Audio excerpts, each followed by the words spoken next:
Salam. Salam. Bugün sizlerle birlikte markete getirip videosu çekelim. Part 2. Aha, indi girelim markete.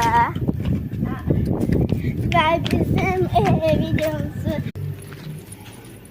Biz bunları aldık. Ve indi size gösterdik. Indi göstereceğiz. Ve biz de bunları sosyal almışıq. Belə Coca-Cola. Şirvana bu Coca-Cola Bəli. paylaşacağıq yani. Bəli.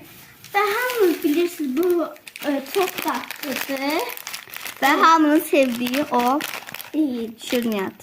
Şirin buğdacılar. Bunun adı Tafen Çorum'du. Ve burada yazdığı gibi şirin buğdacıklar. Aha.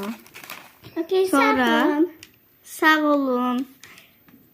Eğer part 3'ü istəyirsinizsə kanala abone olmağı ve like atmayı unutmayın. 5B olsak sizə daha yaxşı videolar çəkəcəyik. Bəli.